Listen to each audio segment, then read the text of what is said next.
ਜਿਹੜੀਆਂ ਉਸ ਸਮੇਂ ਸਾਡੇ ਰਾਜ ਨੂੰ ਖਤਮ ਕਰਨ ਦੀਆਂ ਨੀਤੀਆਂ ਸੀ ਅੰਤਰਰਾਸ਼ਟਰੀ ਪੱਧਰ ਤੇ ਅੱਜ ਵੀ ਉਹੀ। ਚਾਹੇ ਰਣਜੀਤ ਸਿੰਘ ਦੇ ਰਾਜ ਦੇ ਬਾਰੇ ਕਿਤਾਬਾਂ ਹੋਣ ਜਾਂ ਐਂਗਲੋ ਸਿੱਖ ਵਾਰ ਦੀਆਂ ਕਿਤਾਬਾਂ ਹੋਣ ਤੇ ਉਹਦੇ ਵਿੱਚ ਸਿੱਖ ਧਰਮ ਦੇ ਬਾਰੇ ਕਾਫੀ ਵਿਸਥਾਰ ਨਾਲ ਦੱਸਿਆ ਜਾਂਦਾ ਹੈ ਤੇ ਜਿਨ੍ਹਾਂ ਦੇ ਕੋਲੋਂ ਸਿੱਖ ਧਰਮ ਨੂੰ ਦੱਸਣ ਦੇ ਵਾਸਤੇ ਜਾਣਕਾਰੀ ਲਈ ਜਾ ਰਹੀ ਹੈ ਉਹ ਗੈਰ ਸਿੱਖ ਨੇ। ਇਸੇ ਕਰਕੇ ਉਹੀ ਹਵਾਲੇ ਜਿਹੜੇ ਨੇ ਉਹ ਅੱਜ ਸਾਡੇ ਤੇ ਥੋਪੇ ਜਾਂਦੇ ਨੇ। ਜੋ ਕੁਝ ਸਾਡੇ ਬਾਰੇ ਦੱਸਿਆ ਜਾਂਦਾ ਹੈ ਉਹ ਲਿਖਿਆ ਜਾਂਦਾ ਹੈ ਤੇ ਅੱਜ ਉਹ ਹਵਾਲੇ ਸਾਡੇ ਤੇ ਥੋਪੇ ਜਾਂਦੇ ਨੇ ਤੇ ਉਹਦੇ ਚ ਜਿਹੜੇ ਅਹਿਮ ਗੱਲਾਂ ਨੇ ਕਿ ਸਾਡੇ ਵਿਦਿਅਕ ਢਾਂਚੇ ਨੂੰ ਕਿਵੇਂ ਤੋੜਿਆ ਜਾਵੇ। ਪੰਜਾਬੀ ਦੇ ਕਾਇਦੇ ਜਿਹੜੇ ਸ਼ੇਰੇ ਪੰਜਾਬ ਮਹਾਰਾਜਾ ਰਣਜੀਤ ਸਿੰਘ ਦੇ ਸਮੇਂ ਸੀ ਸਾਰੇ ਖਤਮ ਕਰ ਦਿੱਤੇ ਗਏ। ਕਾਇਦਾ ਕੀ ਹੈ? ਗੁਰਮੁਖੀ ਮੁਹਾਰਨੀ ਸਿੱਖਣ ਦਾ ਮੂਲ ਇੱਕ ਸਰੋਤ ਹੈ ਨਾ ਪਹਿਲਾ ਸਾਡਾ, ਉਹਨੂੰ ਵੀ ਇਸ ਤਰੀਕੇ ਦੇ ਨਾਲ ਖਤਮ ਕਰ ਦਿੱਤਾ ਗਿਆ ਕਿ ਉਸ ਵੇਲੇ ਦੁਬਾਰਾ ਕਾਇਦੇ ਲਿਖਣੇ ਪਏ ਪਰ ਜਿਹੜੇ ਸਿੱਖ ਰਾਜ ਦੇ ਸਮੇਂ ਸੀ ਉਹਦੀ ਇੱਕ ਵੀ ਕਾਪੀ ਸਿੱਖਾਂ ਦੇ ਕੋਲ ਮੌਜੂਦ ਨਹੀਂ। ਇਹਦਾ ਮਤਲਬ ਕਿ ਉਸ ਵਿਦਿਅਕ ਢਾਂਚੇ ਨੂੰ ਤੋੜਨ ਦੇ ਵਾਸਤੇ ਜ਼ੋਰ ਕਿੰਨਾ ਲਗਾਇਆ ਤੇ ਉਹ ਪਾਲਿਸੀ ਸਾਡੇ ਤੇ ਅੱਜ ਵੀ ਜਾਰੀ ਹੈ। ਵਿਦਿਅਕ ਢਾਂਚਾ ਅੱਜ ਅਸੀਂ ਜਿਹੜਾ ਪੱਛਮੀ ਕਰਨੇ ਜਿਸ ਪੱਛਮੀਕਰਨ ਦੇ ਨਜ਼ਰੀਏ ਦੇ ਵਿੱਚ ਅਸੀਂ ਅੱਜ ਸਿੱਖ ਰਾਜ ਨੂੰ ਵੇਖ ਰਹੇ ਹਾਂ ਦਰਅਸਲ ਉਹਦੇ ਅਧੀਨ ਪਾਤਸ਼ਾਹੀ ਦਾਅਵੇ ਦੀ ਕਾਇਮੀ ਹੋ ਹੀ ਨਹੀਂ ਸਕਦੀ। ਇੱਕ ਯੋਜਨਾਬੱਧ ਤਰੀਕੇ ਦੇ ਨਾਲ ਜਿਸ ਕਿਰਦਾਰ ਦੇ ਨਾਲ ਤੁਸੀਂ ਰਾਜ ਸਿਰਜਦੇ ਹੋ ਉਸ ਕਿਰਦਾਰ ਨੂੰ ਖਤਮ ਕੀਤਾ ਜਾਂਦਾ ਤੇ ਅੱਜ ਜੋ ਕੁਝ ਸਾਡੇ ਖਿਲਾਫ ਲਿਖਿਆ ਗਿਆ ਉਹੀ ਹਵਾਲੇ ਜਿਹੜੇ ਨੇ ਬਣ ਜਾਂਦੇ। ਸਾਹਿਬ ਸ੍ਰੀ ਗੁਰੂ ਗ੍ਰੰਥ ਸਾਹਿਬ ਮਹਾਰਾਜ ਦੀ ਪਾਵਨ ਪਵਿੱਤਰ ਹਜ਼ੂਰੀ ਦੇ ਵਿੱਚ ਜੁੜ ਬੈਠੇ ਬਹੁਤ ਹੀ ਸਤਿਕਾਰਯੋਗ ਹਾਜ਼ਰੀਨ, ਆਓ ਸਭ ਤੋਂ ਪਹਿਲਾਂ ਗੁਰਦੇਵ ਪਾਤਸ਼ਾਹ ਦੀ ਬਖਸ਼ਿਸ਼ ਮੁਕੱਦਸ ਫਤਿਹ ਬੁਲੰਦ ਕਰੀਏ। ਸਤਿਕਾਰ ਸਹਿਤ ਆਖਣਾ ਜੀ ਵਾਹਿਗੁਰੂ ਜੀ ਕਾ ਖਾਲਸਾ ਵਾਹਿਗੁਰੂ ਜੀ ਕੀ ਫਤਿਹ। 45 ਮਿੰਟ ਪ੍ਰਬੰਧਕ ਸਾਹਿਬਾਨ ਦੇ ਵੱਲੋਂ ਕਹੇ ਗਏ ਨੇ, ਮੈਂ ਕੁਝ ਮਿੰਟਾਂ ਦੇ ਵਿੱਚ ਹੀ ਸਮਾਪਤੀ ਦਾ ਯਤਨ ਕਰਾਂਗਾ। ਸਮਾਗਮ ਦੇ ਵਿੱਚ ਮੇਰੇ ਤੋਂ ਪਹਿਲਾਂ ਮੇਰੇ ਬਹੁਤ ਹੀ ਸਤਿਕਾਰਯੋਗ ਵੀਰ ਜੀ ਸਰਦਾਰ ਹਰਿੰਦਰ ਸਿੰਘ ਜੀ ਟੈਕਸਿਸ ਵਾਲਿਆਂ ਨੇ ਜਿਹੜਾ ਉਹਨਾਂ ਨੂੰ ਵਿਸ਼ਾ ਦਿੱਤਾ ਗਿਆ ਸੀਗਾ ਕਿ 2025 ਦੇ ਸੰਦਰਭ ਦੇ ਵਿੱਚ ਅਕਾਲ ਤਖਤ ਸਾਹਿਬ ਦੀ ਭੂਮਿਕਾ, ਉਹਦੇ ਨਾਲ ਅਗਲੀ ਲੜੀ ਸੀ ਕਿ 2025 ਦੇ ਵਿੱਚ ਸਿੱਖ ਰਾਜ ਖਾਲਸਾ ਰਾਜ ਦੇ ਬਾਰੇ ਸਿੱਖ ਕੀ ਸੋਚਦਾ ਹੈ ਤੇ ਅੰਤਰਰਾਸ਼ਟਰੀ ਵਰਤਾਰੇ ਜਿਹੜੇ ਨੇ ਉਹ ਕਿਸ ਤਰ੍ਹਾਂ ਦੇ ਵਾਪਰ ਰਹੇ ਨੇ। ਸੋ ਇਸ ਨੂੰ ਇੱਕ ਜਿਸ ਨੂੰ ਅਸੀਂ ਕਹਿ ਸਕਦੇ ਕਿ ਸਸਟੇਨਡ ਕੰਟੀਨਿਊਟੀ, ਇੱਕ ਲਗਾਤਾਰ ਇਕਸਾਰਤਾ ਹੀ ਸਮਝਿਆ ਜਾ ਸਕਦਾ ਸੀ। ਸੋ ਇਸ ਕਰਕੇ ਮੈਂ ਥੋੜੇ ਸਮੇਂ ਦੇ ਵਿੱਚ ਹੀ ਵਿਸ਼ੇ ਦੀ ਸਮਾਪਤੀ ਦਾ ਯਤਨ ਕਰਾਂਗਾ। ਜਿਹੜੀ ਗੱਲ ਵੀਰ ਜੀ ਨੇ ਸ਼ੁਰੂ ਕੀਤੀ ਸੀ ਗੱਲ ਉੱਥੋਂ ਹੀ ਸ਼ੁਰੂ ਕਰਨ ਦਾ ਯਤਨ ਕਰਦੇ ਆ ਤੇ ਮੈਨੂੰ ਤੇ ਸਭ ਤੋਂ ਵੱਧ ਖੁਸ਼ੀ ਇਹ ਹੁੰਦੀ ਹੈ ਕਿ ਜਦੋਂ ਹਰਿੰਦਰ ਸਿੰਘ ਵੀਰ ਜੀ ਪਹਿਲਾਂ ਬੋਲਦੇ ਨੇ ਉਹਦੇ ਤੋਂ ਬਾਅਦ ਉਸੇ ਵਿਸ਼ੇ ਨੂੰ ਲਗਾਤਾਰਤਾ 'ਚ ਰੱਖਣਾ ਬਹੁਤ ਸੌਖਾ ਹੋ ਜਾਂਦਾ ਹੈ। ਵੀਰ ਜੀ ਨੇ ਰਾਗੀ ਸਿੰਘਾਂ ਦੇ ਵੱਲੋਂ ਜਿਹੜਾ ਸ਼ਬਦ ਪੜਿਆ ਗਿਆ ਸੀ ਪਹਿਲਾ ਮਰਨ ਕਬੂਲ, ਉਹਨਾਂ ਨੇ ਸਾਡੇ ਸਾਹਮਣੇ ਉਸ ਪ੍ਰਵਾਨਗੀ ਦਾ ਪੱਖ ਰੱਖ ਦਿੱਤਾ ਕਿ ਕੀ ਉਹ ਪ੍ਰਵਾਨਗੀ ਹੈ। ਰਾਗੀ ਸਾਹਿਬਾਨ ਨੇ ਉਸ ਤੋਂ ਪਹਿਲਾ ਸ਼ਬਦ ਪੜਿਆ ਸੀ ਡਗਮਗ ਛਾੜ ਰੇ ਮਨ ਬੌਰਾ, ਅਬ ਤੋਂ ਚਰੈ ਮਰੇ ਸਿੱਧ ਪਾਈਐ ਲੀਨੋ ਹਾਥ ਸਦੌਰਾ। ਉਹਦਾ ਅਗਲਾ ਕਦਮ ਹੈ ਕਿ ਜੇ ਪ੍ਰਵਾਨ ਕਰ ਲਿਆ ਫਿਰ ਦੁਬਦਾ ਵੀ। ਹੁਣ ਇੱਥੇ ਹਵਾਲਾ ਇੱਕ ਸਤੀ ਹੋ ਰਹੀ ਇਸਤਰੀ ਦਾ ਦਿੱਤਾ ਗਿਆ ਤੇ ਗੁਰਬਾਣੀ ਦੇ ਵਿੱਚ ਸਤੀ ਪ੍ਰਥਾ ਦਾ ਖੰਡਨ ਵੀ ਕੀਤਾ ਗਿਆ, ਪਰ ਇੱਥੇ ਭਾਵ ਅਰਥ ਹੋਰ ਨੇ। ਇੱਥੇ ਭਾਵ ਅਰਥ ਇਹ ਨੇ ਕਿ ਪਤੀ ਦੀ ਮੌਤ ਤੋਂ ਬਾਅਦ ਇਸਤਰੀ ਜਿਹੜੀ ਮਰਨ ਦੇ ਵਾਸਤੇ ਤਿਆਰ ਹੈ ਉਹ ਮਾਨਸਿਕ ਤੌਰ ਤੇ ਕਿੰਨੀ ਤਿਆਰ। ਡਗਮਗ ਛਾੜ ਰੇ ਮਨ ਬੌਰਾ, ਉਹ ਕਹਿੰਦੇ ਕਿ ਹੁਣ ਦੁਬਿਧਾ ਛੱਡ ਦੇ, ਅਬ ਤੋਂ ਜਰੈ ਮਰੈ ਸਿੱਧ ਪਾਈਏ ਲੀਨੋ ਹਾਥ ਸਦੌਰਾ। ਸਤੀ ਪ੍ਰਥਾ ਦੇ ਵਿੱਚ ਜਦੋਂ ਔਰਤ ਪ੍ਰਵਾਨਗੀ ਦੇ ਦਿੰਦੀ ਹੈ ਕਿ ਮੈਂ ਆਪਣੀ ਪਤੀ ਦੀ ਚਿਖਾ ਦੇ ਵਿੱਚ ਸੜਨ ਦੇ ਵਾਸਤੇ ਤਿਆਰ ਹੈ, ਉਹਨੂੰ ਥਾਲੀ ਦੇ ਵਿੱਚ ਕੁਝ ਸੁਹਾਗ ਨਾਲ ਸੰਬੰਧਿਤ ਵਸਤਾਂ ਰੱਖ ਕੇ ਦਿੱਤੀਆਂ ਜਾਂਦੀਆਂ ਨੇ ਜਿਹਨੂੰ ਸਦੌਰਾ ਕਿਹਾ ਜਾਂਦਾ। ਹੁਣ ਸਦੌਰਾ ਹੱਥ 'ਚ ਲੈ ਲਿਆ, ਹੁਣ ਦੁਬਿਧਾ ਦਾ ਕੋਈ ਸਮਾਂ ਨਹੀਂ। ਸੋ ਪਹਿਲੀ ਗੱਲ ਤਾਂ ਇਹ ਕਿ ਜਦੋਂ ਅਸੀਂ ਪਾਤਸ਼ਾਹੀ ਦਾਅਵੇ ਦੀ ਗੱਲ ਕਰਨੀ ਹੈ ਉਹਦੇ ਪ੍ਰਤੀ ਦੁਬਿਧਾ ਨਾ ਹੋਵੇ। ਸਿੱਖ ਨਜ਼ਰੀਏ ਤੋਂ ਸੋਚਣਾ ਹੈ ਤਾਂ ਸਾਡੇ ਸਾਹਮਣੇ ਜਿਹੜੀਆਂ ਦੋ ਤਸਵੀਰਾਂ ਨੇ ਸਰਦਾਰੀ ਤੋਂ ਲੈ ਕੇ ਸ਼ਹਾਦਤ ਤੱਕ, ਇਹਦੇ ਦੋਵੇਂ ਪੱਖ ਨੇ। ਸ਼ਹਾਦਤ ਤੋਂ ਬਿਨਾਂ ਸਰਦਾਰੀ ਦੀ ਬਾਦਸ਼ਾਹਤ ਦੀ ਪ੍ਰਾਪਤੀ ਨਹੀਂ ਤੇ ਬਾਦਸ਼ਾਹਤ ਨੂੰ ਕਾਇਮ ਰੱਖਣ ਦੇ ਵਾਸਤੇ ਸ਼ਹਾਦਤ ਦੇਣੀ ਪੈ ਸਕਦੀ ਹੈ। ਸੋ ਇਹ ਦੋਵੇਂ ਪੱਖ ਜਿਹੜੇ ਨੇ ਆਪਸ 'ਚ ਜੁੜੇ ਹੋਏ ਨੇ ਜਿਨ੍ਹਾਂ ਨੂੰ ਵੱਖ ਨਹੀਂ ਕੀਤਾ ਜਾ ਸਕਦਾ। ਪਰ ਇੱਥੋਂ ਤੱਕ ਪਹੁੰਚਣ ਦੇ ਵਾਸਤੇ ਕਿਸ ਚੀਜ਼ ਦੀ ਲੋੜ ਹੈ? ਸਿੱਖ ਲੀਡਰਸ਼ਿਪ ਜਾਂ ਸਿੱਖ ਆਗੂ ਪ੍ਰਣਾਲੀ ਦੇ 18ਵੀਂ ਸਦੀ ਦੇ ਸੰਘਰਸ਼ ਦੇ ਵਿੱਚੋਂ ਇਹ ਗੱਲਾਂ ਸਮਝੀਆਂ ਜਾ ਸਕਦੀਆਂ। ਉਹਦੇ 'ਚ ਅਹਿਮ ਪੱਖ ਵੇਖੀਏ ਤੇ ਪਹਿਲੀ ਗੱਲ ਹੈ ਆਪੇ ਦਾ ਤਿਆਗ, ਦੂਸਰਾ ਹੈ ਅਹੁਦੇ ਦਾ ਤਿਆਗ, ਤੀਸਰਾ ਹੈ ਸਮਾਜਿਕ ਸੁਰੱਖਿਆ, ਉਤੋਂ ਅਗਲੀ ਜਿਹੜੀ ਸਭ ਤੋਂ ਅਹਿਮ ਗੱਲ ਹੈ ਦੂਰ ਦ੍ਰਿਸ਼ਟੀ। ਜਿਸ ਕੌਮ ਦੀ ਆਗੂ ਪ੍ਰਣਾਲੀ ਦੇ ਵਿੱਚ ਇਹ ਚੀਜ਼ਾਂ ਨਹੀਂ ਹੁੰਦੀਆਂ, ਉਹਦੇ ਤੋਂ ਫਿਰ ਪਾਤਸ਼ਾਹੀ ਦਾਅਵੇ ਦੀ ਆਸ ਨਹੀਂ ਰੱਖੀ ਜਾ ਸਕਦੀ। ਇਹਨੂੰ ਸਮਝਣ ਦੇ ਵਾਸਤੇ ਅਸੀਂ ਦੋ ਜਰਨੈਲਾਂ ਦੇ ਜਦੋਂ ਜੀਵਨ ਦੀ ਗੱਲ ਕਰਦੇ ਹਾਂ ਤਾਂ ਪਹਿਲੀ ਹੈ ਕਿ ਆਪੇ ਦੀ ਭਾਵਨਾ ਨੂੰ ਮਿਟਾਉਣਾ। ਮੈਂ ਰਾਤੀ ਵੀ ਬਾਬਾ ਬੰਦਾ ਸਿੰਘ ਬਹਾਦਰ ਦੇ ਜੀਵਨ ਦੇ ਵਿੱਚੋਂ ਇੱਕ ਗੱਲ ਸਾਂਝੀ ਕੀਤੀ ਸੀ ਕਿ ਬਾਬਾ ਬੰਦਾ ਸਿੰਘ ਬਹਾਦਰ ਨੇ ਜਿਸ ਵੇਲੇ ਕਪੂਰੀ, ਮੁਸਤਫਾਬਾਦ, ਸਮਾਣਾ, ਸਢੌਰਾ, ਸੋਨੀਪਤ ਜਦੋਂ ਇਹ ਇਲਾਕੇ ਫਤਿਹ ਕਰ ਲਏ ਤੇ ਬਾਜ ਸਿੰਘ ਬੰਦਾ ਸਿੰਘ ਬਹਾਦਰ ਨੇ ਇੱਕ ਗੱਲ ਕਹਿੰਦਾ, ਬਾਬਾ ਜੀ ਅਸੀਂ ਇਲਾਕੇ ਫਤਿਹ ਕਰ ਲਏ ਨੇ ਤੇ ਹੁਣ ਸਰਹੰਦ ਨੂੰ ਫਤਿਹ ਕਰ ਲੈਣਾ ਚਾਹੀਦਾ, ਸਰਹੰਦ ਸਾਡੇ ਤੋਂ ਦੂਰ ਨਹੀਂ। ਖਬਰਾਂ ਇਹ ਵੀ ਪਹੁੰਚ ਰਹੀਆਂ ਸੀ ਕਿ ਸਰਹੰਦ ਦਾ ਹਾਕਮ ਵਜ਼ੀਰ ਖਾਨ ਜ਼ਹਾਦ ਦੇ ਨਾਮ ਦੇ ਉੱਪਰ ਹੋਰ ਲੋਕਾਂ ਨੂੰ ਇਕੱਠਾ ਕਰਦਾ ਜਾ ਰਿਹਾ ਤੇ ਉਹਦੇ ਬਾਕੀ ਲੋਕਾਂ ਦੇ ਇਕੱਠੇ ਹੋਣ ਤੋਂ ਪਹਿਲਾਂ ਸਾਨੂੰ ਸਰਹੰਦ ਫਤਿਹ ਕਰ ਲੈਣੀ ਚਾਹੀਦੀ। ਹੁਣ ਬਾਬਾ ਬੰਦਾ ਸਿੰਘ ਬਹਾਦਰ ਦਾ ਜਿਹੜਾ ਜਵਾਬ ਹੈ ਉਹ ਡਾਕਟਰ ਗੰਡਾ ਸਿੰਘ ਨੇ ਲਿਖਿਆ।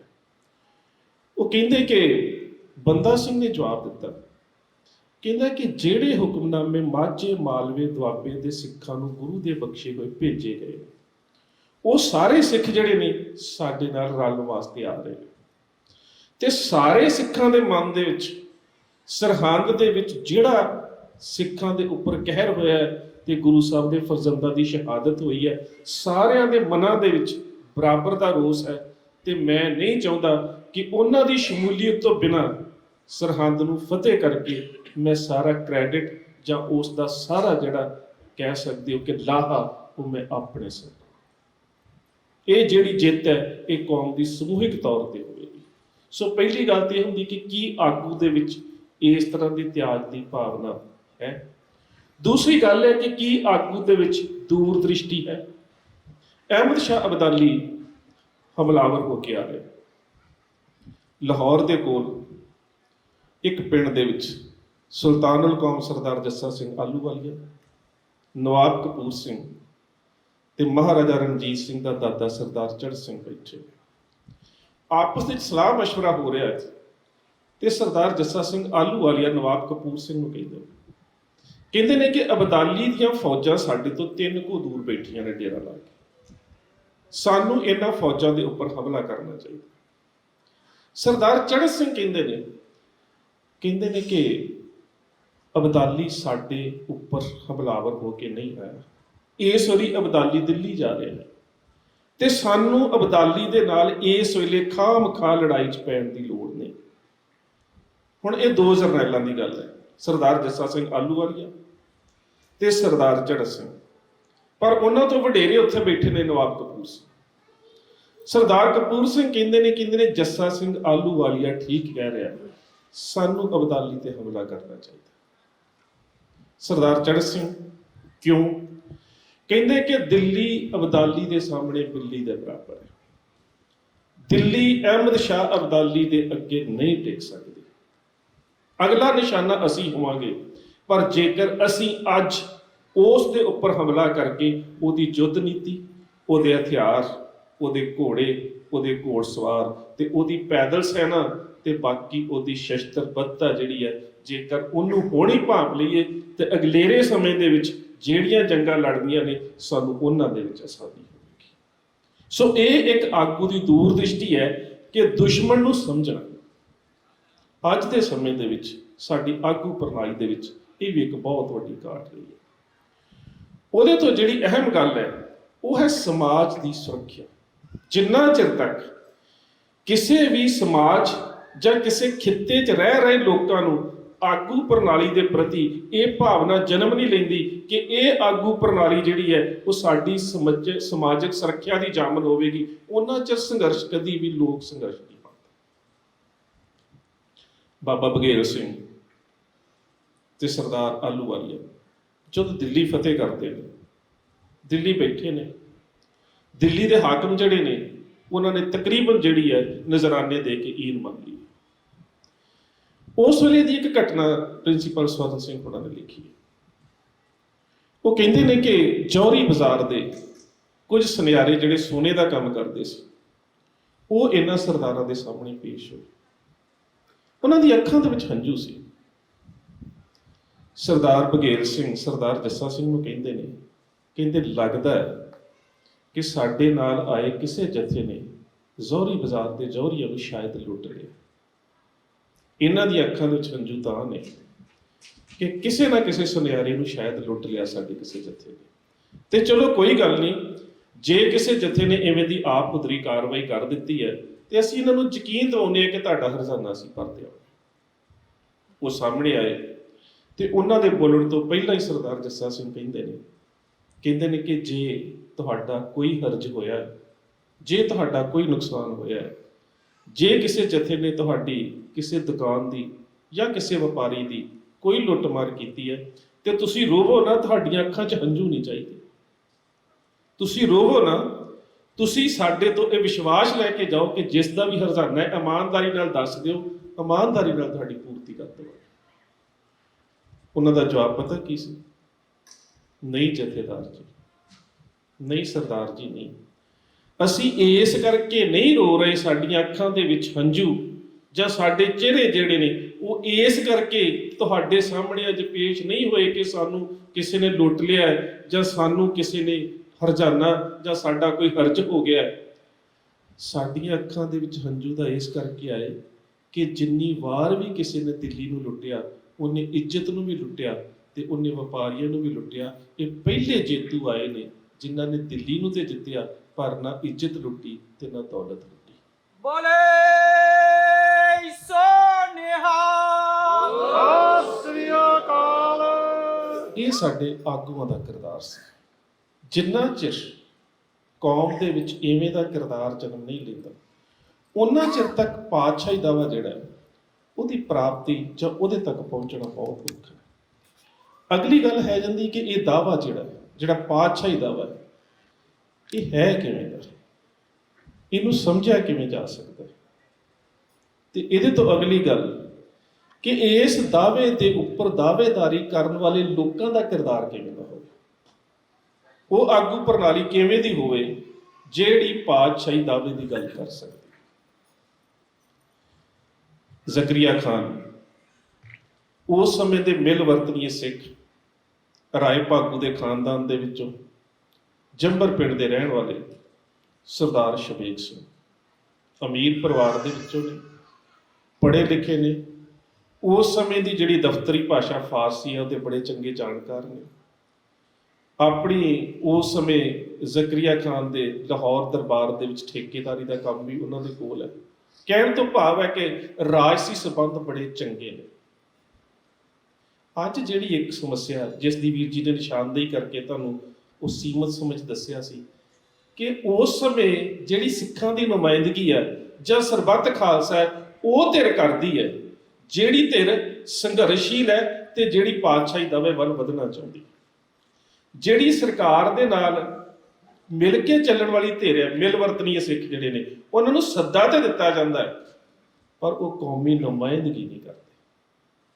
ਹੁਣ ਇਸੇ ਤਰ੍ਹਾਂ ਦੇ ਨਾਲ ਜਿਹੜੀ ਇਹ ਮਿਲ ਵਰਤਨੀਆਂ ਵਾਲੀ ਧਿਰ ਹੈ, ਸਰਦਾਰ ਸ਼ਬੀਕ ਸਿੰਘ ਹੋਣੀ, ਉਹਨਾਂ ਨੂੰ ਜ਼ਕਰੀਆ ਖਾਨ ਕਹਿੰਦਾ ਹੈ ਕਿ ਹਕੂਮਤ ਦੀ ਮਨਸ਼ਾ ਹੈ ਕਿ ਹੁਣ ਇਹਨਾਂ ਨੂੰ ਖਤਮ ਨਹੀਂ ਕੀਤਾ ਜਾ ਸਕਦਾ, ਲੜਨਾ ਵੀ ਔਖਾ ਹੈ। ਇਸ ਕਰਕੇ ਇਹਨਾਂ ਨੂੰ ਕੰਗਨਵਾਲ, ਦੀਪਾਲਪੁਰ ਤੇ ਪੱਟੀ ਦੇ ਇਲਾਕੇ ਦੀ ਨਵਾਬੀ ਦੀ ਪੇਸ਼ਕਸ਼ ਕੀਤੀ ਜਾਵੇ।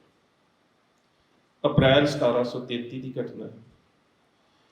ਪਹਿਲੀ ਗੱਲ ਤੇ ਵੇਖਣ ਵਾਲੀ ਸਭ ਤੋਂ ਅਹਿਮ ਇਹ ਹੈ ਕਿ ਆਹ ਜਿਹੜੀ ਤੁਸੀਂ ਤਸਵੀਰ ਵੇਖ ਰਹੇ ਹੋ ਬਾਬਾ ਬੰਦਾ ਸਿੰਘ ਬਹਾਦਰ ਦੀ ਸ਼ਹਾਦਤ, ਇਹ ਤਸਵੀਰ ਜੂਨ 1716 ਦੀ ਹੈ ਤੇ ਜੂਨ 1716 ਤੱਕ 1610 ਤੋਂ ਲੈ ਕੇ ਤੇ 1716 ਤੱਕ 6 ਸਾਲ ਦੇ ਸਮੇਂ ਦੇ ਵਿੱਚ 4 ਵਾਰੀ ਇਹ ਫਰਮਾਨ ਵੀ ਜਾਰੀ ਹੋ ਚੁੱਕਾ ਹੈ ਬਹਾਦਰ ਸ਼ਾਹ ਤੋਂ ਲੈ ਕੇ ਫਰਗਸੀਰ ਤੱਕ, ਨਾਨਕ ਪ੍ਰਸਤਾ ਬਾ ਬੇਅੰਤ ਬਾ ਕਤਲ ਰਸਾਲਾ। ਜਿੱਥੇ ਵੀ ਗੁਰੂ ਨਾਨਕ ਨੂੰ ਮੰਨਣ ਵਾਲਾ ਸਿੱਖ ਮਿਲਦਾ ਹੈ ਉਹਦਾ ਸਿਰ ਵੱਢ ਕੇ ਜਾਂਦਾ ਜਾਵੇ।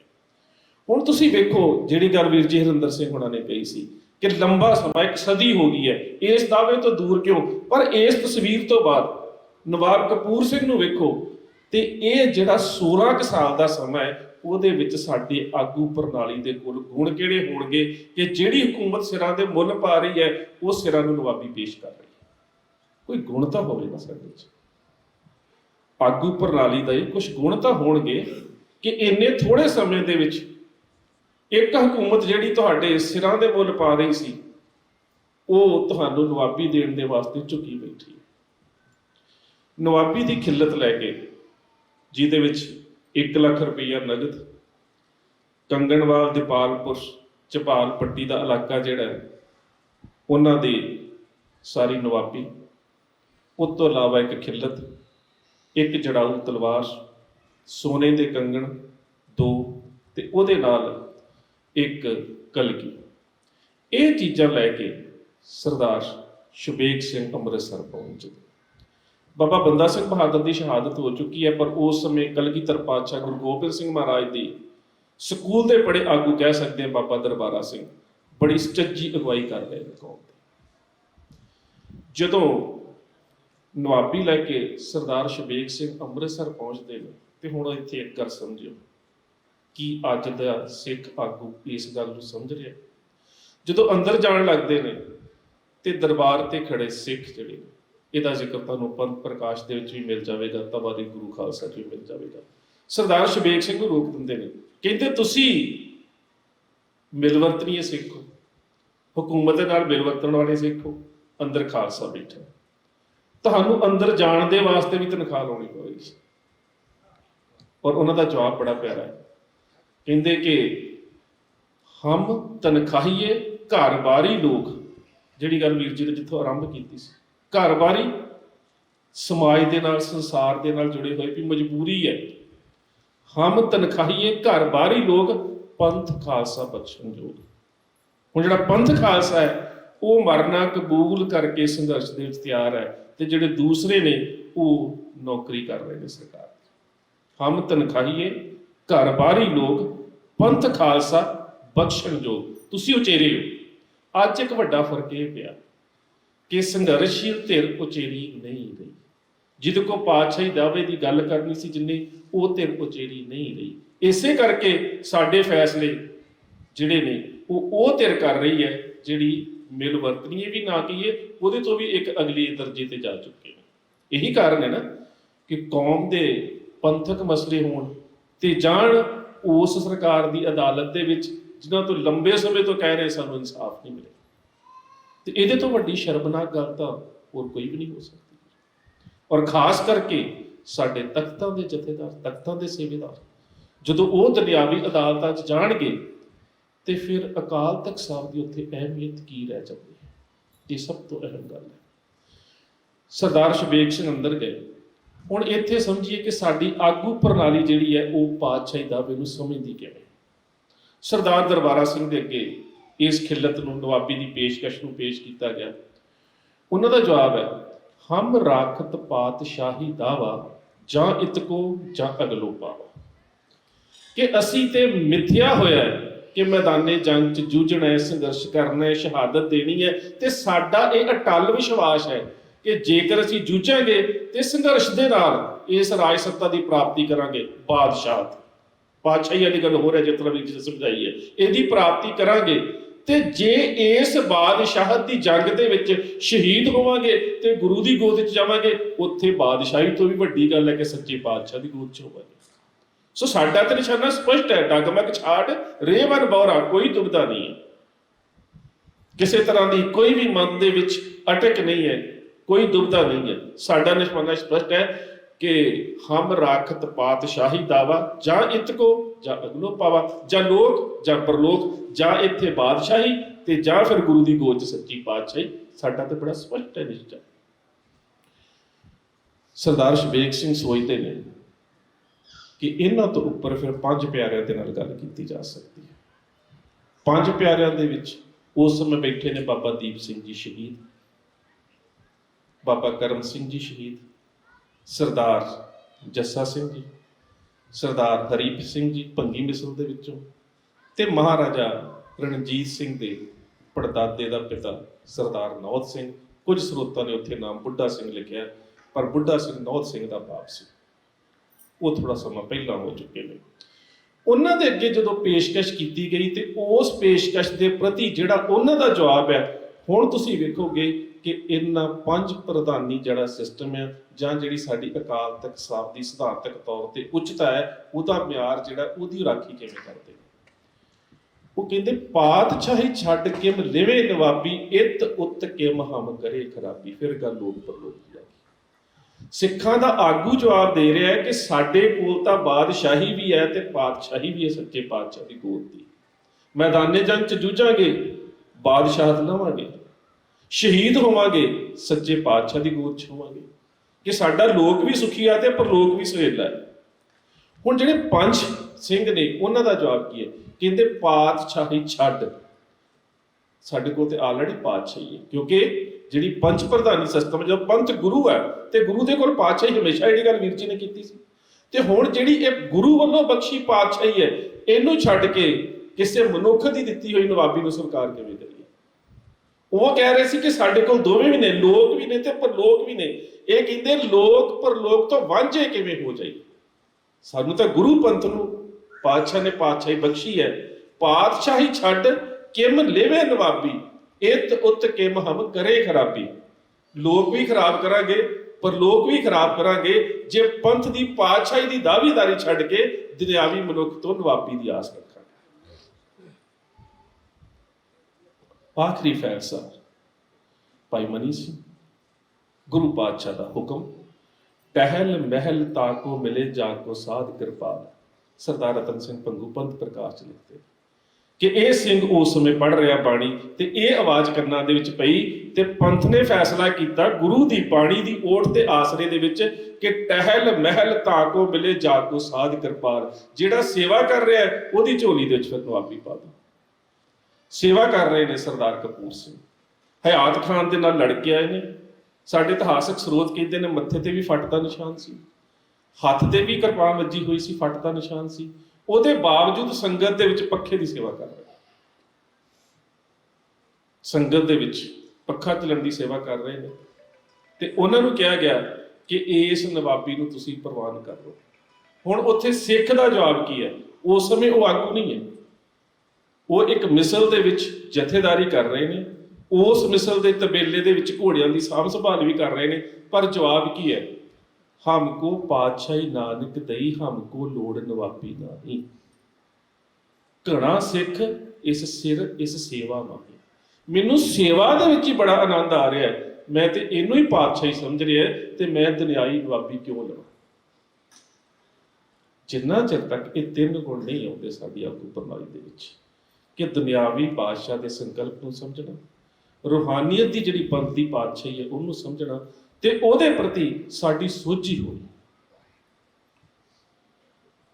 ਪੰਥ ਦਾ ਫੈਸਲਾ ਹੈ, ਤੁਹਾਨੂੰ ਇਸ ਨਵਾਬੀ ਨੂੰ ਪ੍ਰਵਾਨ ਕਰਨਾ ਪਵੇਗਾ।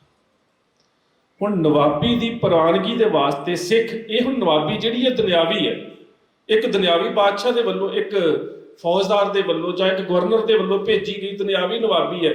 ਉਹਦੇ ਵਾਸਤੇ ਜਿਹੜੀਆਂ ਸ਼ਰਤਾਂ ਰੱਖੀਆਂ ਜਾ ਰਹੀਆਂ ਨੇ ਉਹ ਪਾਤਸ਼ਾਹੀ ਦੇ ਪਰਛਾਵੇਂ ਦੇ ਵਿੱਚ ਜਾਂ ਪਾਤਸ਼ਾਹੀ ਦੀ ਸ਼ਾਨ ਦੇ ਵਿੱਚ ਜਾਂ ਪਾਤਸ਼ਾਹੀ ਦੇ ਆਸਰੇ 'ਚ ਰੱਖੀਆਂ ਜਾ ਰਹੀਆਂ ਨੇ ਕਿ ਮੈਂ ਨਵਾਬੀ ਤਾਂ ਪ੍ਰਵਾਨ ਕਰਾਂਗਾ ਗੁਰੂ ਦੀ ਹਜ਼ੂਰੀ ਦੇ ਵਿੱਚ ਪੰਜ ਸਿੰਘਾਂ ਦੇ ਚਰਨਾਂ ਨੂੰ ਛੁਹਾ ਕੇ ਮੇਰੀ ਝੋਲੀ 'ਚ ਪਾਈ ਜਾਵੇ। ਦੂਸਰੀ ਗੱਲ, ਮੈਂ ਨਵਾਬ ਬਣ ਕੇ ਕੌਮ ਦਾ ਆਗੂ ਨਹੀਂ ਜੇ ਬੈਠਣਾ ਵੱਖਰਾ ਤਖਤ ਲਾ ਕੇ। ਤੇ ਤੀਸਰੀ ਗੱਲ, ਜੇ ਨਵਾਬੀ ਮੇਰੀ ਝੋਲੀ 'ਚ ਪਾਉਣੀ ਹੈ ਪਰ ਜਿਹੜੀ ਇਹਦੇ ਤੋਂ ਪਹਿਲਾਂ ਮੈਂ ਸੇਵਾ ਕਰਦਾ ਆਪਣੀ ਮਿਸਲ ਦੇ ਵਿੱਚ ਜਾਂ ਆਪਣੀ ਜਥੇਬੰਦੀ ਦੇ ਵਿੱਚ, ਉਹ ਸੇਵਾ ਮੇਰੇ ਤੋਂ ਨਾ ਖੋਈ ਜਾਏ।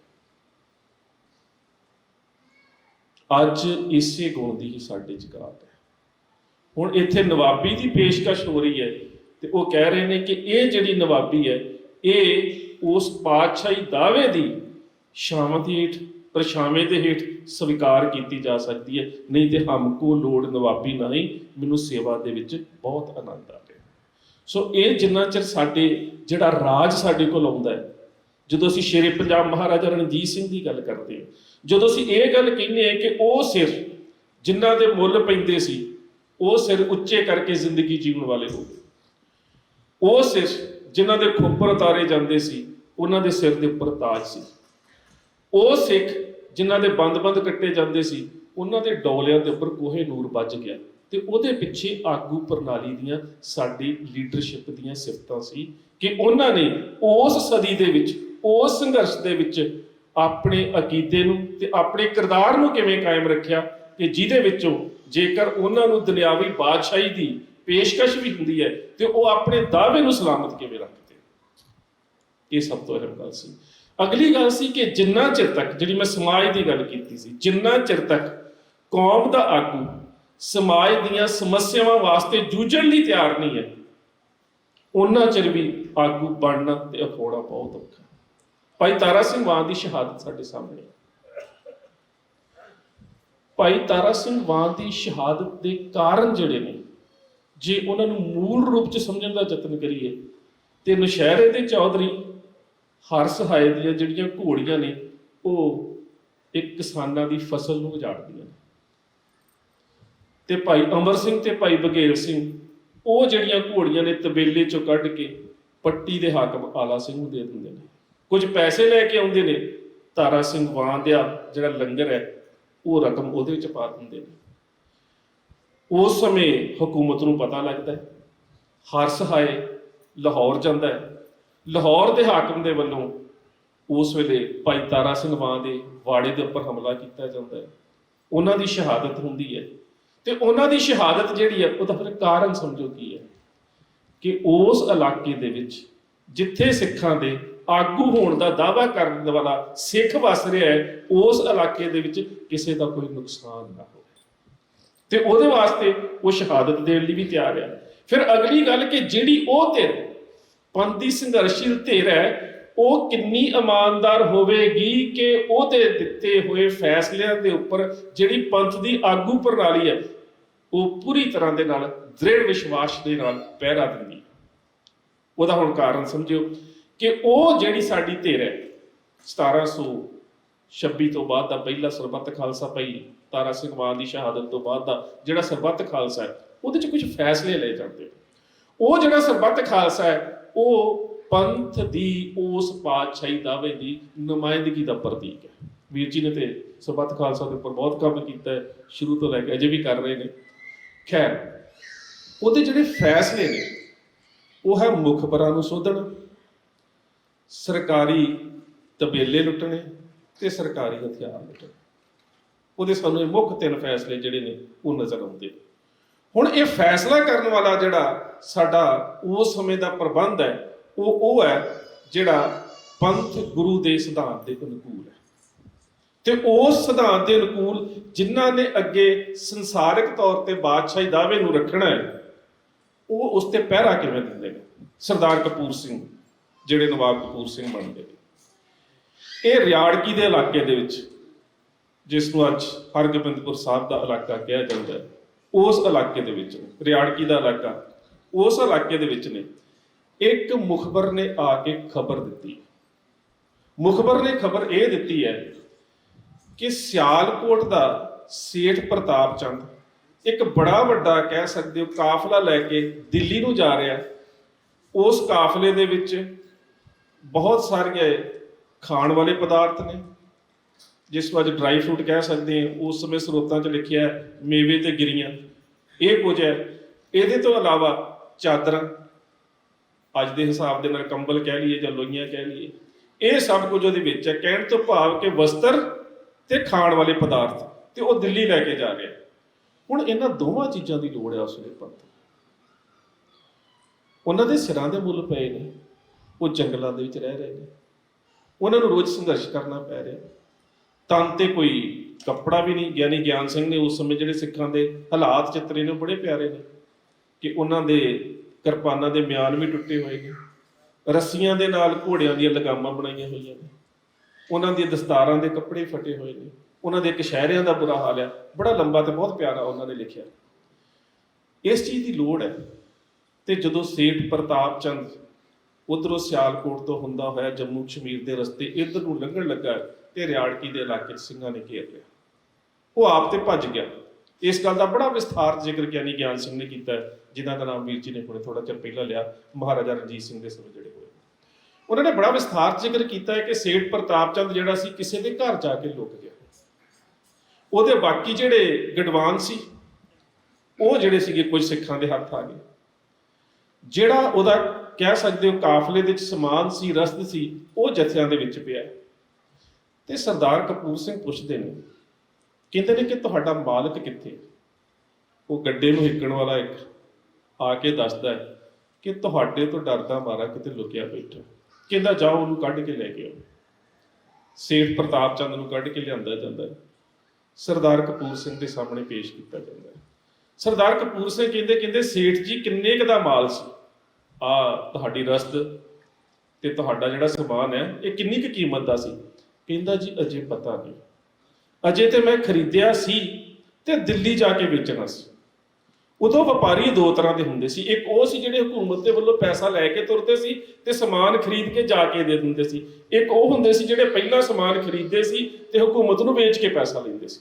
ਉਹ ਕਹਿੰਦਾ ਅਜੇ ਤੇ ਸਮਾਨ ਮੈਂ ਖਰੀਦਿਆ, ਮੈਂ ਦਿੱਲੀ ਦੇ ਬਾਦਸ਼ਾਹ ਨੂੰ ਜਾ ਕੇ ਇਹ ਸਮਾਨ ਦੇਣਾ ਹੈ ਉਹਦੀਆਂ ਫੌਜਾਂ ਦੇ ਵਾਸਤੇ, ਬਾਅਦ ਚ ਉਹਨੇ ਮੈਨੂੰ ਰਕਮ ਤਾਰਨੀ ਹੈ। ਸਰਦਾਰ ਕਪੂਰ ਸਿੰਘ ਕਹਿੰਦੇ ਫਿਰ ਤੇ ਗਲਤੀ ਹੋ ਗਈ। ਇਹਦਾ ਮਤਲਬ ਜਿਹੜਾ ਸਾਡਾ ਸਰਬੱਤ ਖਾਲਸਾ ਦਾ ਫੈਸਲਾ ਸੀ ਉਹ ਸੀ ਸਰਕਾਰੀ ਖਜ਼ਾਨਾ ਲੁੱਟਣਾ, ਤੇ ਇਹ ਤੇ ਖਜ਼ਾਨਾ ਜੇ ਸਰਕਾਰੀ ਹੋਇਆ ਹੀ ਨਹੀਂ, ਇਹ ਤੇ ਗਲਤੀ ਨਾਲ ਲੁੱਟਿਆ ਗਿਆ। ਉਸੇ ਵੇਲੇ ਜਥਿਆਂ ਨੂੰ ਕਹਿੰਦੇ ਜਿਹੜਾ ਸਮਾਨ ਤੁਹਾਡੇ ਕੋਲ ਹੈ ਸਾਰਾ ਵਾਪਸ ਰੱਖ ਦਿਓ। ਹੁਣ ਗਿਆਨੀ ਗਿਆਨ ਸਿੰਘ ਕਹਿੰਦੇ ਜਥਿਆਂ ਨੇ ਸਮਾਨ ਵਾਪਸ ਰੱਖ ਦਿੱਤਾ ਤੇ ਹੈਰਾਨਗੀ ਦੀ ਗੱਲ ਇਹ ਹੈ ਕਿ ਇੱਕ ਚਾਦਰ ਵੀ ਘੱਟ ਨਹੀਂ ਸੀ। ਇਹ ਹੈ ਕਿ ਸਿੱਖ ਆਪਣੇ ਆਗੂਆਂ ਦੇ ਹੁਕਮ ਦੇ ਉੱਪਰ ਜਿਹੜਾ ਉਹ ਪਹਿਰਾ ਕਿਵੇਂ ਦਿੰਦੇ ਸੀ। ਹੁਣ ਅਗਲੀ ਗੱਲ ਤੇ ਆ ਜਾਈਏ ਕਿ ਰਾਜ ਸੱਤਾ ਦੀ ਸਥਾਪਤੀ ਹੁੰਦੀ ਹੈ, ਰਾਜ ਜਾਂਦਾ ਕਿਵੇਂ ਹੈ, ਤੇ ਜਿਹੜੀਆਂ ਉਸ ਸਮੇਂ ਸਾਡੇ ਰਾਜ ਨੂੰ ਖਤਮ ਕਰਨ ਦੀਆਂ ਨੀਤੀਆਂ ਸੀ ਅੰਤਰਰਾਸ਼ਟਰੀ ਪੱਧਰ ਤੇ ਅੱਜ ਵੀ ਹੋਈ। ਤੇ ਅੱਜ ਵੀ ਜਦੋਂ ਅਸੀਂ ਖਾਲਸਾ ਪੰਥ ਦੀ ਗੱਲ ਕਰਦੇ ਹਾਂ ਤੇ ਸਾਡੀ ਜਿਹੜੀ ਇਸ ਦਾਅਵੇ ਦੀ ਕਾਇਮੀ ਹੈ ਇਹ ਕਿਰਦਾਰ ਦੇ ਵਿੱਚੋਂ ਹੁੰਦੀ ਹੈ, ਜਦੋਂ ਦੁਨਿਆਵੀ ਤੌਰ ਤੇ ਲੋਕਾਂ ਦੀ ਜਿਹੜੀ ਬਾਦਸ਼ਾਹਤ ਹੈ ਉਹ ਵਪਾਰ ਤੇ ਤਲਵਾਰ ਦੇ ਵਿੱਚੋਂ ਹੁੰਦੀ। ਇਹ ਮੂਲ ਅੰਤਰ ਹੈ, ਕਿਉਂਕਿ ਸਾਡੀ ਗੱਲ ਇੱਥੇ ਟਿਕੀ ਹੋਈ ਹੈ ਕਿ ਰਹਿਤ ਪਿਆਰੀ ਮੁਝ ਕੋ ਸਿੱਖ ਪਿਆਰਾ ਨਹੀਂ। ਰਹਿਤ ਦੇ ਵਿੱਚੋਂ ਕਿਰਦਾਰ ਹੈ, ਇਸ ਕਿਰਦਾਰ ਨੂੰ ਘੜਨ ਦੇ ਵਾਸਤੇ ਸਾਨੂੰ ਗੁਰਬਾਣੀ ਦੀ ਲੋੜ ਹੈ, ਤੇ ਗੁਰਬਾਣੀ ਜਿਹੜੀ ਹੈ ਸਿੱਖ ਦੀ ਜੀਵਨ ਜਾਂਚ ਹੈ, ਉਹਦੀ ਰਹਿਣੀ ਹੈ। ਤੇ ਇਸੇ ਕਰਕੇ ਮੈਂ ਜਿੰਨੇ ਵੀ ਚਾਹੇ ਰਣਜੀਤ ਸਿੰਘ ਦੇ ਰਾਜ ਦੇ ਬਾਰੇ ਕਿਤਾਬਾਂ ਹੋਣ ਜਾਂ ਐਂਗਲੋ ਸਿੱਖ ਵਾਰ ਦੀਆਂ ਕਿਤਾਬਾਂ ਹੋਣ, ਤੇ ਉਹਦੇ ਵਿੱਚ ਸਿੱਖ ਧਰਮ ਦੇ ਬਾਰੇ ਕਾਫੀ ਵਿਸਥਾਰ ਨਾਲ ਦੱਸਿਆ ਜਾਂਦਾ ਹੈ। ਤੇ ਜਿਨ੍ਹਾਂ ਦੇ ਕੋਲੋਂ ਸਿੱਖ ਧਰਮ ਨੂੰ ਦੱਸਣ ਦੇ ਵਾਸਤੇ ਜਾਣਕਾਰੀ ਲਈ ਜਾ ਰਹੀ ਹੈ ਉਹ ਗੈਰ ਸਿੱਖ ਨੇ। ਇਸੇ ਕਰਕੇ ਉਹੀ ਹਵਾਲੇ ਜਿਹੜੇ ਨੇ ਉਹ ਅੱਜ ਸਾਡੇ ਤੇ ਥੋਪੇ ਜਾਂਦੇ ਨੇ। ਜੋ ਕੁਝ ਸਾਡੇ ਬਾਰੇ ਦੱਸਿਆ ਜਾਂਦਾ ਹੈ ਉਹ ਲਿਖਿਆ ਜਾਂਦਾ ਹੈ ਤੇ ਅੱਜ ਉਹ ਹਵਾਲੇ ਸਾਡੇ ਤੇ ਥੋਪੇ ਜਾਂਦੇ ਨੇ। ਤੇ ਉਹਦੇ ਚ ਜਿਹੜੇ ਅਹਿਮ ਗੱਲਾਂ ਨੇ ਕਿ ਸਾਡੇ ਵਿਦਿਅਕ ਢਾਂਚੇ ਨੂੰ ਕਿਵੇਂ ਤੋੜਿਆ ਜਾਵੇ। ਅਹਿਮ ਗੱਲ ਆ ਜਿਸ ਨੂੰ ਲਿਟਨਰ ਵੀ ਲਿਖਦਾ ਹੈ, ਉਹ ਕਹਿੰਦਾ ਹੈ ਕਿ ਅਖੀਰ ਤੇ ਜਾ ਕੇ ਉਹਦੀ ਕਿਤਾਬ 'ਚ ਥੋੜਾ ਜ਼ਿਕਰ ਆਉਂਦਾ ਹੈ, ਕਹਿੰਦਾ ਕਿ ਇਸ ਰਾਜ ਦੇ ਵਿੱਚ ਜਿਹੜਾ ਵਿਦਿਅਕ ਢਾਂਚਾ ਹੈ ਉਹ ਇੰਨਾ ਮਜ਼ਬੂਤ ਹੈ ਕਿ ਬੇਸ਼ੱਕ ਸਾਡੇ ਖਿੱਤੇ ਦੇ ਵਿੱਚ ਜਿੱਥੋਂ ਅਸੀਂ ਆਏ ਹਾਂ ਉਸ ਖਿੱਤੇ ਦੀ ਰਾਜ ਦੀ ਗੱਲ ਨਹੀਂ ਕਰਦਾ, ਜਿੱਥੇ ਅਸੀਂ ਰਾਜ ਕਰ ਰਹੇ ਹਾਂ, ਜਿਹੜਾ ਸਾਡਾ ਇਲਾਕਾ ਹੈ ਸ਼ਾਇਦ ਸਾਡੇ ਉਸ ਇਲਾਕੇ 'ਚ ਵੀ ਵਿਦਿਅਕ ਢਾਂਚਾ ਇਵੇਂ ਦਾ ਨਹੀਂ।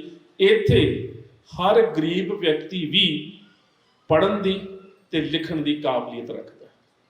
ਫਿਰ ਇਸ ਵਿਦਿਅਕ ਢਾਂਚੇ ਨੂੰ ਤੋੜਿਆ ਜਾਂਦਾ ਔਰ ਵਿਦਿਅਕ ਢਾਂਚਾ 1849 ਤੋਂ ਬਾਅਦ ਤਕਰੀਬਨ 30 ਸਾਲਾਂ ਦੇ ਵਿੱਚ ਇਸ ਤਰ੍ਹਾਂ ਦਾ ਟੁੱਟ ਜਾਂਦਾ ਹੈ ਕਿ ਜਦੋਂ ਓਰੀਐਂਟਲ ਕਾਲਜ ਲਾਹੌਰ ਬਣਦਾ ਹੈ ਤੇ ਉੱਥੇ ਸਭ ਤੋਂ ਪਹਿਲਾਂ ਉਰਦੂ ਦੀ ਪੜ੍ਹਾਈ ਸ਼ੁਰੂ ਹੁੰਦੀ ਹੈ, ਗੁਰਮੁਖੀ ਲਿਪੀ ਜਾਂ ਪੰਜਾਬੀ ਦੀ ਨਹੀਂ। ਤੇ ਸਵਾਲ ਕਰਦੇ ਨੇ ਸਿੰਘ ਸਭਾ ਦੇ ਆਗੂ ਕਿ ਉਰਦੂ ਕਿਉਂ? ਤੇ ਉਹ ਕਹਿੰਦਾ ਕੋਈ ਟੈਕਸਟ ਲੈ ਕੇ ਆਓ। ਪੰਜਾਬੀ ਦੇ ਕਾਇਦੇ ਜਿਹੜੇ ਸ਼ੇਰੇ ਪੰਜਾਬ ਮਹਾਰਾਜਾ ਰਣਜੀਤ ਸਿੰਘ ਦੇ ਸਮੇਂ ਸੀ ਉਹ ਸਾਰੇ ਖਤਮ ਕਰ ਦਿੱਤੇ ਗਏ। ਵੀ ਜੀ ਲੱਭਾ ਜਾਂਦਾ ਕੋਈ ਕਿ ਨਹੀਂ? ਮੇਰੇ ਖਿਆਲ ਨਹੀਂ ਲੱਭ ਰਿਹਾ, ਇੱਕ ਵੀ ਨਹੀਂ ਲੱਭ ਰਿਹਾ।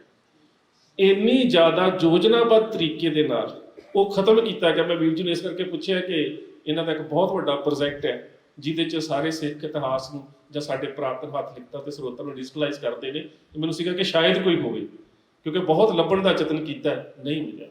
ਹੁਣ ਉਹ ਕਹਿੰਦੇ ਕਿ 30 ਸਾਲਾਂ ਦੇ ਵਿੱਚ ਕਾਇਦਾ ਕੀ ਹੈ? ਗੁਰਮੁਖੀ ਮੁਹਾਰਨੀ ਸਿੱਖਣ ਦਾ ਮੂਲ ਇੱਕ ਸਰੋਤ ਹੈ ਨਾ ਪਹਿਲਾ ਸਾਡਾ, ਉਹਨੂੰ ਵੀ ਇਸ ਤਰੀਕੇ ਦੇ ਨਾਲ ਖਤਮ ਕਰ ਦਿੱਤਾ ਗਿਆ ਕਿ ਉਸ ਵੇਲੇ ਦੁਬਾਰਾ ਕਾਇਦੇ ਲਿਖਣੇ ਪਏ, ਪਰ ਜਿਹੜੇ ਸਿੱਖ ਰਾਜ ਦੇ ਸਮੇਂ ਸੀ ਉਹਦੀ ਇੱਕ ਵੀ ਕਾਪੀ ਸਿੱਖਾਂ ਦੇ ਕੋਲ ਮੌਜੂਦ ਨਹੀਂ ਸੀ। ਇਹਦਾ ਮਤਲਬ ਕਿ ਉਸ ਵਿਦਿਅਕ ਢਾਂਚੇ ਨੂੰ ਤੋੜਨ ਦੇ ਵਾਸਤੇ ਜ਼ੋਰ ਕਿੰਨਾ ਲਗਾਇਆ ਗਿਆ, ਤੇ ਉਹ ਪਾਲਿਸੀ ਸਾਡੇ ਤੇ ਅੱਜ ਵੀ ਜਾਰੀ ਹੈ। ਵਿਦਿਅਕ ਢਾਂਚਾ ਅੱਜ ਅਸੀਂ ਜਿਹੜਾ ਪੱਛਮੀਕਰਨ ਹੈ, ਜਿਸ ਪੱਛਮੀਕਰਨ ਦੇ ਨਜ਼ਰੀਏ ਦੇ ਵਿੱਚ ਅਸੀਂ ਅੱਜ ਸਿੱਖ ਰਾਜ ਨੂੰ ਵੇਖ ਰਹੇ ਹਾਂ, ਦਰਅਸਲ ਉਹਦੇ ਅਧੀਨ ਪਾਤਸ਼ਾਹੀ ਦਾਅਵੇ ਦੀ ਕਾਇਮੀ ਹੋ ਹੀ ਨਹੀਂ ਸਕਦੀ। ਉਹ ਸਿਸਟਮ ਹੀ ਹੋ ਰਿਹਾ। ਮੈਂ ਪਹਿਲਾਂ ਕਿਹਾ ਵਪਾਰ ਤੇ ਤਲਵਾਰ ਚੋਂ ਨਿਕਲ ਰਿਹਾ ਹੈ, ਤੁਹਾਡਾ ਕਿਰਦਾਰ ਚੋਂ ਨਿਕਲ ਰਿਹਾ। ਇਹਨਾਂ ਦੋਵਾਂ ਚੀਜ਼ਾਂ ਦੇ ਵਿੱਚ ਇੱਕ ਮੂਲ ਅੰਤਰ ਹੈ, ਤੇ ਜਿੰਨਾ ਚਿਰ ਤੱਕ ਅਸੀਂ ਇਸ ਮੂਲ ਅੰਤਰ ਨੂੰ ਨਹੀਂ ਸਮਝਦੇ, ਉਹਨਾਂ ਚਿਰ ਜਿਸ ਨੂੰ ਕਹਿੰਦੇ ਕਿ ਨੌਲੇਜ ਪ੍ਰੋਡਕਸ਼ਨ ਅੱਜ ਦੀਆਂ ਯੂਨੀਵਰਸਿਟੀਆਂ 'ਚ ਬਹੁਤ ਜ਼ਿਆਦਾ ਹੈ, ਪਰ ਇਹਨੂੰ ਆਪਣੇ ਤੇ ਲਾਗੂ ਕਰਕੇ ਇਹਦਾ ਗੁਲਾਮ ਹੋ ਜਾਣਾ ਜਾਂ ਇਹਦਾ ਫਾਇਦਾ ਲੈਣਾ, ਇਹ ਤੁਸੀਂ ਗੁਰੂ ਗ੍ਰੰਥ ਸਾਹਿਬ ਮਹਾਰਾਜ ਦੀ ਵਿਚਾਰਧਾਰਾ ਤੋਂ ਬਿਨਾਂ ਸਮਝ ਨਹੀਂ ਸਕਦੇ। ਸਾਡੇ ਬਹੁਤ ਸਾਰੇ ਸਿੱਖ ਸਕਾਲਰਾਂ ਨੇ ਉਸ ਸਮੇਂ ਸਮਝਿਆ, ਪਰ ਅੱਜ ਅਸੀਂ ਇਸ ਗੱਲ ਤੋਂ ਬਿਲਕੁਲ ਅਣਜਾਣ ਹਾਂ। ਅੱਜ ਅਸੀਂ ਇਸ ਗੱਲ ਨੂੰ ਨਹੀਂ ਸਮਝ ਰਹੇ। ਆ ਜਿਹੜੀ ਗੱਲ ਚੱਲੀ ਸੀ ਬੰਦਾ ਬਰਾਗੀ ਦੀ, ਖੈਰ ਕੱਲ ਉਹਦਾ ਵਿਸਥਾਰ 'ਚ ਮੈਂ ਜਵਾਬ ਦੇ ਦਿੱਤਾ ਸੀਗਾ। ਇਹ ਗੱਲਾਂ ਕਿਉਂ ਉੱਠ ਰਹੀਆਂ ਨੇ? ਮਹਾਰਾਣੀ ਜਿੰਦਾਂ ਦੇ ਬਾਰੇ ਉਹਦਾ ਇੰਨੀ ਜ਼ਿਆਦਾ ਕਿਰਦਾਰਕੁਸ਼ੀ ਕਿਉਂ ਹੋ ਰਹੀ ਹੈ? ਤੇ ਜਦੋਂ ਕਿਰਦਾਰਕੁਸ਼ੀ ਕਰਨ ਨੂੰ ਅਸੀਂ ਪੜਾਅਵਾਰ ਵੇਖਦੇ ਹਾਂ, ਤੇ ਅਸੀਂ ਵੇਖਾਂਗੇ ਕਿ ਅੱਜ ਇੱਕ ਨਾਵਲ ਦੇ ਵਿੱਚ ਹੋਈ ਹੈ ਤਾਂ ਲਾਸਟ ਪੀਨ ਦੇ ਵਿੱਚ ਉਹਨੂੰ ਪੁੱਛੋ, ਉਹ ਕਹੇਗੀ ਕਿ 1963 ਚ ਖੁਸ਼ਵੰਤ ਸਿੰਘ ਨੇ ਕੀਤੀ ਹੈ। ਖੁਸ਼ਵੰਤ ਸਿੰਘ ਹਵਾਲਾ ਹਰੀਰਾਮ ਗੁਪਤਾ ਦਾ ਦੇ ਦੇਵੇਗਾ, ਹਰੀਰਾਮ ਗੁਪਤਾ ਹਵਾਲਾ ਲੈਪਲ ਗ੍ਰਿਫਨ ਦਾ ਦੇ ਦੇਵੇਗਾ, ਲੈਪਲ ਗ੍ਰਿਫਨ ਤੋਂ ਅੱਗੇ ਜੀਸੀ ਸਮਿਥ ਤੇ ਗੱਲ ਚਲੀ ਜਾਵੇਗੀ, ਤੇ ਸਮਿਥ ਦੇ ਨਾਲ 2-4 ਤੁਹਾਨੂੰ ਹੋਰ ਹਵਾਲੇ ਮਿਲ ਜਾਣਗੇ। ਸੋ ਇੱਕ ਯੋਜਨਾਬੱਧ ਤਰੀਕੇ ਦੇ ਨਾਲ ਜਿਸ ਕਿਰਦਾਰ ਦੇ ਨਾਲ ਤੁਸੀਂ ਰਾਜ ਸਿਰਜਦੇ ਹੋ, ਉਸ ਕਿਰਦਾਰ ਨੂੰ ਖਤਮ ਕੀਤਾ ਜਾਂਦਾ। ਤੇ ਅੱਜ ਜੋ ਕੁਝ ਸਾਡੇ ਖਿਲਾਫ ਲਿਖਿਆ ਗਿਆ, ਉਹੀ ਹਵਾਲੇ ਜਿਹੜੇ ਨੇ ਬਣ ਜਾਂਦੇ, ਉਸ ਨੂੰ ਖਤਮ ਕੀਤਾ ਜਾਂਦਾ। ਸੋ ਇਸ ਗੱਲ ਨੂੰ ਸਮਝਣਾ ਬਹੁਤ ਜ਼ਰੂਰੀ ਹੈ ਕਿ ਜਿਸ ਢਾਂਚੇ ਨੂੰ ਉਸਾਰਨ ਦੀ ਗੱਲ ਕਰ ਰਹੇ ਹਾਂ, ਉਹ ਅੱਜ ਦਾ ਜਿਹੜਾ ਸਾਡਾ ਪੱਛਮੀ ਰੂਪ ਦੇ ਵਿੱਚ ਜਾਂ ਪੱਛਮ ਦੇ ਜਿਹੜੇ ਸਿਸਟਮ ਦੇ ਵਿੱਚੋਂ ਜਿਹੜਾ ਸਾਨੂੰ ਵਿਖਾਇਆ ਜਾ ਰਿਹਾ, ਉਹ ਉਂਝ ਨਹੀਂ ਸਿਰਜਿਆ ਜਾ ਸਕਦਾ। ਸੋ ਇਹ ਬਹੁਤ ਜ਼ਰੂਰੀ ਹੈ। ਵਕਤ ਤੁਹਾਡਾ ਬਹੁਤ ਜ਼ਿਆਦਾ ਮੈਂ ਲੈ ਗਿਆ। ਇਹ ਬਹੁਤ ਜ਼ਰੂਰੀ ਹੈ ਕਿ ਦੋ ਚੀਜ਼ਾਂ ਨੂੰ ਸਮਝਣਾ। ਇਤਿਹਾਸ ਨਾ ਮਨੋਕਲਪਨਾ ਹੁੰਦੀ ਹੈ, ਨਾ ਮੰਤਰੰਗ ਹੁੰਦੀ ਹੈ। ਇਤਿਹਾਸ ਉਹ ਹੁੰਦਾ ਹੈ ਕਿ ਜੋ ਕੁਝ ਸਾਡੇ ਕੋਲ ਸਬੂਤਾਂ ਦੇ ਰੂਪ ਦੇ ਵਿੱਚ ਹਾਜ਼ਰ ਹੈ। ਤੇ ਸਾਡੇ ਕੋਲ ਇੱਕ ਸਭ ਤੋਂ ਵੱਡੀ ਜਿਹੜੀ ਖੂਬੀ ਇਹ ਹੈ ਕਿ ਇਤਿਹਾਸ ਦਾ ਜਿਹੜਾ ਅੰਸ਼ ਸਾਡੀ ਗੁਰਮਤਿ ਵਿਚਾਰਧਾਰਾ ਦੇ ਵਿਰੋਧ 'ਚ ਜਾਂਦਾ ਹੈ, ਅਸੀਂ ਬਿਨਾਂ ਕਿਸੇ ਦਲੀਲ ਦੇ ਉਹਨੂੰ ਰੱਦ ਕਰ ਸਕਦੇ ਹਾਂ, ਕਿਉਂਕਿ ਸਾਡੇ ਕੋਲ ਜਿਸ ਤਰ੍ਹਾਂ ਵੀਰ ਜੀ ਨੇ ਕਿਹਾ ਕਿ ਸਭ ਤੋਂ ਵੱਡੀ ਜਿਹੜੀ ਚੀਜ਼ ਹੈ ਉਹ ਗੁਰਬਾਣੀ, ਉਹ ਸਾਡੀ ਰੂਹਾਨੀਅਤ ਹੈ। ਤੇ ਉਸ ਰੂਹਾਨੀਅਤ ਦੇ ਦਾਇਰੇ ਦੇ ਵਿੱਚ ਹੀ ਹਲੇਮੀ ਰਾਜ ਦੀ ਜਿਹੜੀ ਗੱਲ ਕੀਤੀ ਜਾ ਸਕਦੀ ਹੈ। ਤੇ ਹਲੇਮੀ ਰਾਜ ਨੂੰ ਕਾਇਮ ਰੱਖਣ ਦੇ ਵਾਸਤੇ ਪਾਤਸ਼ਾਹੀ ਦਾਅਵੇ ਦੀ ਲੋੜ ਹੈ। ਗੱਲਾਂ ਦੋ ਹੁੰਦੀਆਂ ਨੇ। ਇੱਕ ਗੱਲ ਹੁੰਦੀ ਹੈ ਕਿ ਰਾਜ ਕਿਵੇਂ ਦਾ, ਉਹ ਵੀ ਗੁਰੂ ਪਾਤਸ਼ਾਹ ਨੇ ਦੱਸ ਦਿੱਤਾ ਕਿ ਨਾਨਕ ਰਾਜ ਚਲਾਇਆ ਸੱਚ ਕੋਟ ਸਤਾਣੀ ਨੀਂਹ ਦੇ, ਕਿ ਗੁਰੂ ਨਾਨਕ ਦਾ ਜਿਹੜਾ ਰਾਜ ਹੈ ਉਹ ਸੱਚ ਦੇ ਉਸ ਕਿਲੇ ਦੇ ਉੱਪਰ ਟਿਕਿਆ ਜਿਹਦੀ ਨੀਂਹ ਜਿਹੜੀ ਕਦੀ ਨਹੀਂ ਹਿੱਲਣੀ। ਪਰ ਉਹ ਜਿਹੜਾ ਰਾਜ ਹੈ ਉਹਦੇ ਵਿੱਚ ਵਸਣ ਵਾਲੇ ਲੋਕਾਂ ਦੀ ਜੀਵਨ ਕਿਵੇਂ ਦੀ ਹੈ? ਸਭ ਸੁਖਾਲੀ ਉਠੀਆਂ, ਇਹ ਹੋਆ ਹਲੇਮੀ ਰਾਜ ਜੀ। ਉਦੋਂ ਵਸਣ ਵਾਲੇ ਸਭ ਲੋਕ ਨੇ, ਪਰ ਇਹਦੇ ਵਿੱਚ ਜ਼ਰੂਰੀ ਹੈ ਜੋਤ ਔਰ ਜੁਗਤ ਨੂੰ ਸਮਝਣਾ। ਉਹਦੇ ਵਿੱਚ ਸਮਝਣਾ ਕਿ ਜਿਹੜਾ ਸਾਡਾ ਪਾਤਸ਼ਾਹੀ ਦਾਅਵਾ ਉਹਦੀ ਕਾਇਮੀ ਕਿਵੇਂ ਹੋਵੇ, ਤੇ ਉਸ ਪਾਤਸ਼ਾਹੀ ਦਾਅਵੇ ਦਾ ਜਿਹੜਾ ਵਰਤਾਰਾ ਹੈ ਉਹ ਸਮਾਜ ਨੂੰ ਕਿਵੇਂ ਪ੍ਰਭਾਵਿਤ ਕਰੇ, ਇਹਨੂੰ ਸਮਝਣਾ ਬਹੁਤ ਜ਼ਰੂਰੀ ਹੈ। ਸੋ ਇੰਨੀਆਂ ਬੇਨਤੀਆਂ। ਪ੍ਰਵਾਨ ਫਤਿਹ ਦੀ ਸਾਂਝ। ਸਤਿਕਾਰ ਸਹਿਤ ਆਖਣਾ ਜੀ।